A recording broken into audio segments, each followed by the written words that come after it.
নৈহাটিতে আরজিকর কাণ্ডে প্রতিবাদ মিছিলে হামলার অভিযোগ। মিছিল চলাকালীন কিছু দুষ্কৃতী ঢুকে পড়ে এবং হামলার অভিযোগ ওঠে। মিছিলে বাধা, মারধর, মাইকের তার ছিঁড়ে দেওয়ার অভিযোগ উঠেছে। আপনারা দেখতেই পাচ্ছেন। সমীরণ, ঠিক কি ঘটেছে জানাও আমাদের। আমরা দেখতে পাচ্ছি মিছিলে কয়েকজন ঢুকে পড়ে বেধড়ক মারধর করেন। আজকে সন্ধ্যাবেলা স্বপ্নবীথি পার্ক, নৈহাটির স্বপ্নবীথি পার্ক থেকে একটি বিক্ষোভ মিছিলের কর্মসূচি নেওয়া হয়েছিল বিভিন্ন স্কুলের প্রাক্তনীদের নিয়ে। সেই মিছিল যখন ঘোষপাড়া রোড ধরে এগিয়ে আসছিল নৈহাটির রামকৃষ্ণ মোড়ের কাছে, অভিযোগ যে মিছিলে থাকা একটি টোটো, তাতে মাইকের যে বিদ্যুৎ সংযোগের তার সেটা কেটে দেওয়ার অভিযোগ ওঠে দুষ্কৃতীদের বিরুদ্ধে এবং বিক্ষোভকারীদের মারধর করা হয়। এবং তারা অভিযোগ করছে যে একটি সুনির্দিষ্ট রাজনৈতিক দলের পক্ষ থেকে তাদের উপর হামলা চালানো হয়েছে এবং এর প্রতিবাদে তারা রামকৃষ্ণ মোড়ে অবরোধ করে এবং দীর্ঘক্ষণ অবরোধ করে। এবং যখন হামলা চলছে তার আশেপাশে পুলিশ ছিল না এবং অভিযোগ যে সেই সময় রীতিমতো রাস্তার ওপর তাদের উপর হামলা চালানো হয়, রীতিমতো সংঘর্ষের চেহারা নেয় এবং বিক্ষোভকারীরা প্রতিবাদ করে। এবং তাদের অভিযোগ শাসক দলের দিকে, যদিও শাসক দলের পক্ষ থেকে অভিযোগ অস্বীকার করা হয়েছে। নৈহাটি পুরসভার তৃণমূল পুরপ্রধান অশোক চট্টোপাধ্যায়ের ছেলে অভিজিৎ চট্টোপাধ্যায় তিনিও আহত হয়েছেন এই ধস্তাধস্তিতে। তবে শান্তিপূর্ণভাবে বিক্ষোভ মিছিল চলছিল আরজিকরের ঘটনার প্রতিবাদে জাস্টিস চেয়ে। সেই বিক্ষোভ মিছিলে একেবারে শান্ত পরিবেশকে অশান্ত করার অভিযোগ উঠেছে এবং এই ঘটনার প্রতিবাদে দীর্ঘক্ষণ তারা রামকৃষ্ণ মোড় অবরোধ করে। তারপরে নৈহাটি থানার পুলিশের হস্তক্ষেপে কিছুক্ষণ আগে অবরোধ উঠেছে। তবে ঘোষপাড়া রোড ধরে যখন এই বিক্ষোভ মিছিল চলছিল সেই সময় রামকৃষ্ণ মোড়ের কাছে দুষ্কৃতীরা হামলা চালায়, মাইকের তার ছিঁড়ে দেয় এবং বিক্ষোভকারীদেরকে মারধর করে। ধন্যবাদ তোমাকে সমীরণ। অবশ্যই আমাদের পরিস্থিতির দিকে নজর থাকবে। আন্দোলনকারীরা কি বলছেন, কি তাদের অভিযোগ দেখুন।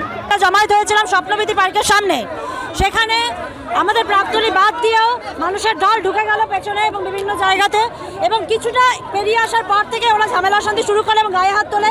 এমনকি আমাদের মাইক্রোফোনের সমস্ত তারপত্র ছেড়ে দেওয়া হয়। কারা বলতে আমরা তো আর আইডেন্টিফাই করে বলতে পারবো না কারা।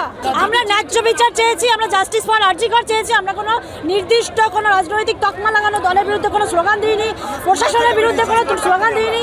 আমরা সবাই প্রাক্তনীরা বেরিয়েছি আজকের দিনে, কোনো নির্দিষ্ট রাজনৈতিক দল থেকে বেরোনো হয়নি। আপনাদের পুরোটাই অরাজনৈতিক, কিন্তু রাজনৈতিক লোকজনের মধ্যে প্রবেশ করে, অনুপ্রবেশ করে রীতিমতো তাদের টোটো, তাদের মাইকিং, তাদের লোকজন নিয়ে ঢোকে এবং ঢুকে রীতিমতো আমাদের উপর হাত চালায়। পুলিশকে মাঝখানে খুঁজে পাওয়া যাচ্ছিল না, কিন্তু শেষে এসে 2-3 জনকে দেখতে পেলাম, কিন্তু তাদের কোনো রকম তৎপরতা দেখতে পাইনি। এবং পুলিশের তৎপরতা থাকলে এই সমস্যাটা হতো না আশা করি। টালিগঞ্জের শিল্পী ও কলা কুশলীরা আবার তারা পথে নেমেছেন আরজিকর কাণ্ডের প্রতিবাদে। সরাসরি আপনাদের নিয়ে যাব। আমাদের সঙ্গে রয়েছেন আমাদের প্রতিনিধি অতসী মুখোপাধ্যায়। অতসী, দেখাও সেই ছবি। একেবারে তাই, দেখো। আর এই মুহূর্তে কিন্তু হাজরা মোড়ে এসে তারা যেরকম বলেছিলেন যে অবস্থানে বসবেন, সেরকমই কিন্তু অবস্থান বিক্ষোভে বসেছেন। আমরা কথা বলার চেষ্টা করবো। এই মুহূর্তে তোমরা অবস্থান বিক্ষোভে বসেছো, কি মনে হচ্ছে জাস্টিস কে মিলবে? কারণ তোমরা 1 মাস অতিক্রান্ত, এর আগেও র্যালিতে নেমেছো। জাস্টিস তো দিতেই হবে, নইলে পরে আমরা এই জমি ছাড়বো না। এভাবেই বসে থাকবো, এভাবেই পথে বসবো, রাত জাগবো, পথে নামবো। জাস্টিস দিতেই হবে। শুনানি রয়েছে, কতটা আশাবাদী? আশা রাখছি এখনো বিচার ব্যবস্থার উপরে। হবে, জাস্টিস পেতেই হবে। সকলেই কিন্তু এই একটাই কথা বলছেন যে জাস্টিস কিন্তু পেতে হবে। আর সেই কারণের জন্য এই মুহূর্তে টলিপাড়া রাস্তায় বসেছেন তারা।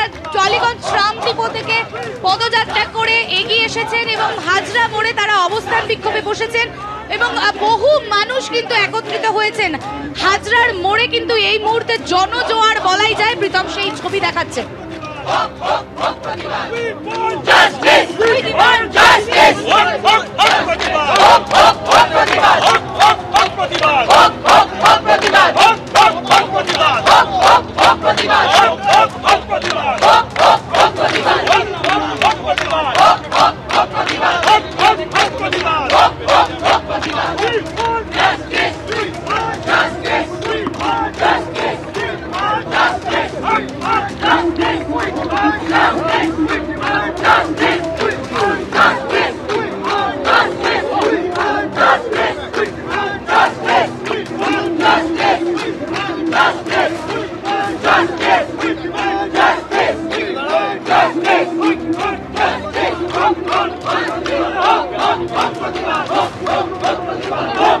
আপনি বলছেন